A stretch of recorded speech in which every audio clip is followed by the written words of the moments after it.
Olá e feliz ano novo! 2023 foi sem dúvida alguma um ano fantástico para os videojogos. Tivemos jogos para todos os gostos e de alta qualidade, desde Souls-like como Lies of P, passando por jogos de ação como Spider-Man 2, Armored Core 6 e RPGs como Baldur's Gate 3, que acabou por vencer o prémio de jogo do ano. Foi mesmo um ano muito bom. Mas neste em que acabámos de entrar também podemos esperar muita coisa boa, e não é fácil fazer uma lista destas. No entanto, cá está ela e apenas constam nela jogos cujo lançamento já esteja confirmado para 2024. Antes de começarmos, não te esqueças de dar o like, de subscrever ao canal e de comentar e também de indicar aí nos comentários qual é o teu jogo mais antecipado para este ano. Agora, és dos meus 10 jogos mais antecipados para 2024. Este é o meu número 10 porque sou muito cético no que toca a remakes de jogos. Antes de termos Silent Hill ou Resident Evil, existiu Alone in the Dark. Este título foi para muitos a primeira apresentação ao survival horror. Por forma a tentar replicar os sucessos dos remakes de Resident Evil, a THQ Nordic trouxe a bordo a Pieces Entertainment. Com grandes nomes como David Harbour e Jodie Comer a trazerem o seu talento para as personagens, não é de admirar que a produção deste remake seja alta. Ao que parece, este não será propriamente um remake. Do que se reporta, esta é uma nova história, mas que mantém os mesmos elementos que fizeram deste título o sucesso que foi no passado. Alone in the Dark estará disponível a partir do dia 20 de março para a PlayStation 5, Xbox Series S, Series X e para o PC. No número 9 é o Prince of Persia The Lost Crown. Embora em parte me desaponte não encarnar o príncipe persa, por outro lado, tudo o que tem sido mostrado até agora deste jogo tem sido muito interessante. A nível gráfico, de gameplay e de combate, parece que o Ubisoft tem aqui um título que pode bem ser sucedido. E a empresa francesa costuma fazer jogos deste género com alguma qualidade. Adicionalmente, tenho andado atento ao que tem sido reportado, e após terem tido acesso ao jogo durante algumas horas, todos os sites de notícias de gaming concordam que este é um jogo surpreendente, cujo estilo Metroidvania assenta perfeitamente.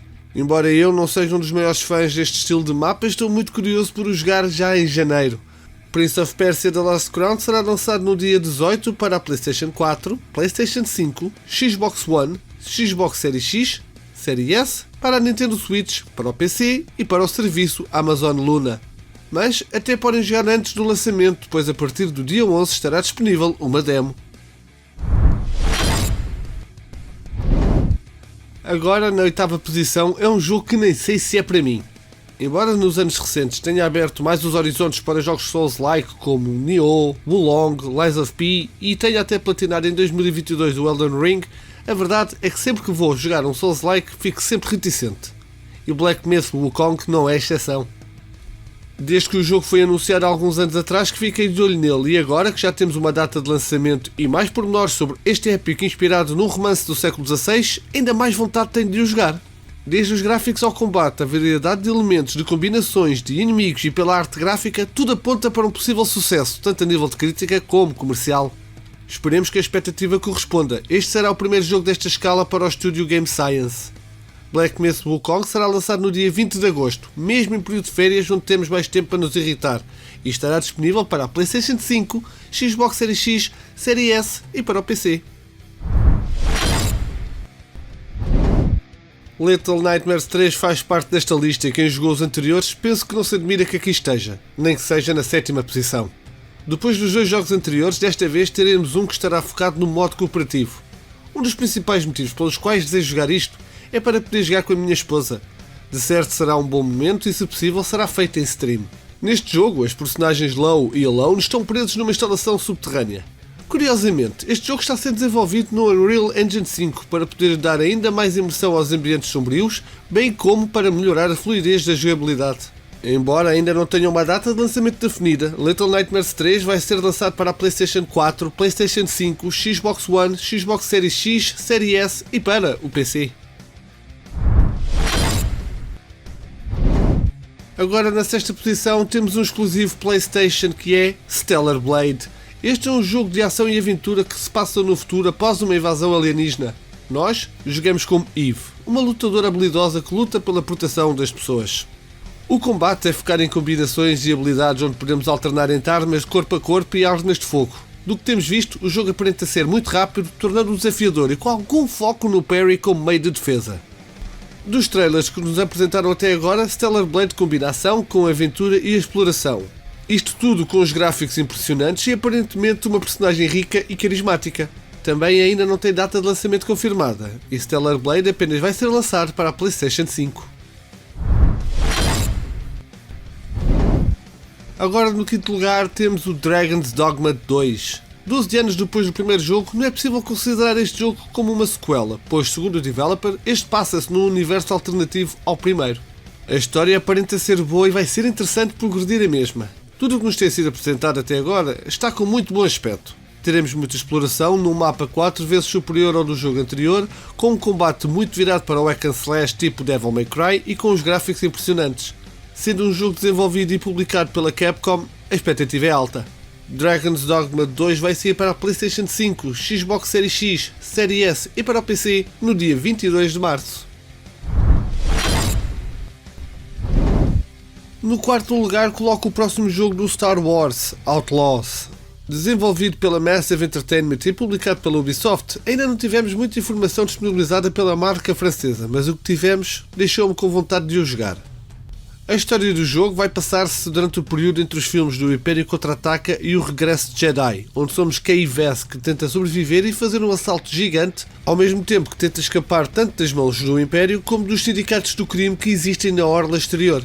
O mapa vai convidar à exploração que poderemos fazer num Speedster. No que toca ao combate, poderemos usar o modo furtivo como entrar pelos locais aos tiros. Star Wars Outlaws vai ser lançado em 2024. A data é que ainda não foi revelada. Vai estar disponível para a PlayStation 5, Xbox Series X, Series S e para o PC. E subimos mais um degrau onde na terceira posição está Rise of the Ronin. A Koei Tecmo, já habituada a fazer jogos de ação e combate, agora entra numa nova aventura, levando-nos para um ambiente histórico do Japão no final do século XIX. O título vai ser de mundo aberto e será possível explorar locais como Yokohama, Kyoto e Edo, que atualmente conhecemos como Tóquio. Adicionalmente, teremos também acesso a zonas rurais, onde se escondem bandidos que nos podem tentar fazer uma emboscada, desafiar-nos para um duelo e também outras ameaças que atormentam os habitantes. A travessia do mapa poderá ser feita de várias formas, como a cavalo, através de um planador, e também teremos um gancho que nos permitirá agarrar a coisas. A Koei Tecmo indicou recentemente que há muito que o estúdio desejava fazer um jogo de mundo aberto. E agora teremos isso, e verdade seja dita, os trailers deixam-nos ansiosos pelo jogo, e considerando a qualidade do estúdio, virá certamente um bom. A nível de história, tanto a principal como as missões secundárias poderão afetar o seu final, pois este jogo terá vários diferentes. Rise of the Ronin é também um exclusivo PlayStation 5, que irá ser lançado no dia 22 de março.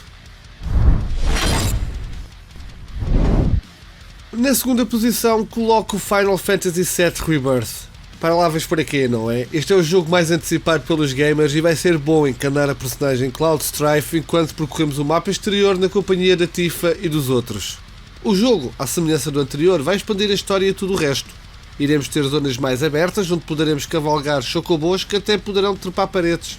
Aparentemente, iremos ter mais Sephiroth, o que pode vir a ser muito interessante. O bom neste jogo é que ninguém sabe o que esperar, porque tudo pode mudar. Os eventos do original poderão não se repetir e provavelmente alguns dos mais antecipados irão estar neste segundo jogo. O combate agora também tem momentos de sinergia e em algumas missões secundárias seremos acompanhados por outra personagem, para que possamos melhorar os laços de amizade entre ambos. Eu estou mesmo muito curioso para saber o que virá daí. Final Fantasy VII Rebirth será lançado no dia 29 de fevereiro para a PlayStation 5.